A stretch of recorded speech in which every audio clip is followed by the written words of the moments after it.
নিশ্চয়ই বলতে হয় বেশ চমক রেখে এবারে স্কোয়াড ঘোষণা হলো, তো কেমন হলো এই দল ঘোষণা? এবং তাসকিন চোট পেয়েও দলে থাকছেন, বাদ পড়েছেন সাইফুদ্দিন। আর কি কি চমক আছে এবং বিসিবি বা এটা নিয়ে কেমন আশাবাদ ব্যক্ত করছে, বিস্তারিত সব জানতে চাই।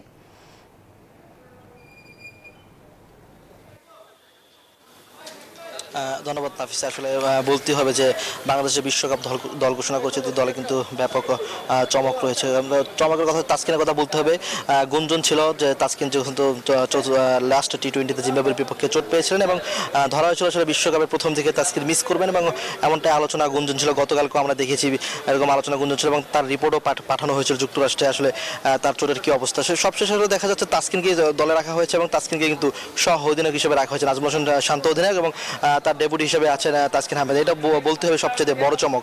আর সাইফুদ্দিনের কথা বলতে হবে। সাইফুদ্দিনের কথা নির্বাচকরা দল ঘোষণার সময় আমাদেরকে যেমনটা বলছিলেন, আসলে সাইফুদ্দিন লাস্ট দুই টি-20তে কিন্তু ডেড ওভারে কিন্তু খুব ভালো একটি বল করেনি। আসলে সেই ক্ষেত্রে কিন্তু তানজিদ হাসান সাকিব কিন্তু দুর্দান্ত বল করেছেন। মূলত সেই ক্ষেত্রে কিন্তু আসলে তানজিদ হাসান সাকিব দলে জায়গা পেয়েছেন, সেই ক্ষেত্রে সাইফুদ্দিন কিন্তু দলে জায়গা পায়নি।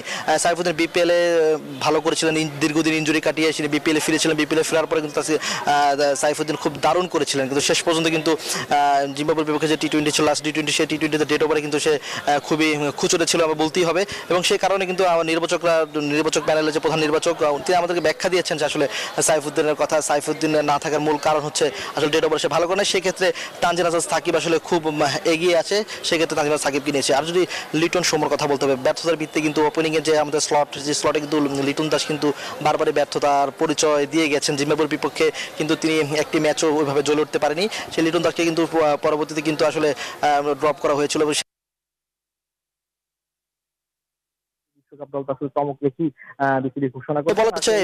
বাংলাদেশের যে বিশ্বকাপ দল, সেই বিশ্বকাপ দলটা আসলে চমক রেখে বিসিবি ঘোষণা করেছেন। আসলে এই দলটা নিয়ে বাংলাদেশ বিশ্বকাপে কেমন করে সেটাই অপেক্ষায় আছে ক্রিকেট প্রেমীরা এবং আমরাও।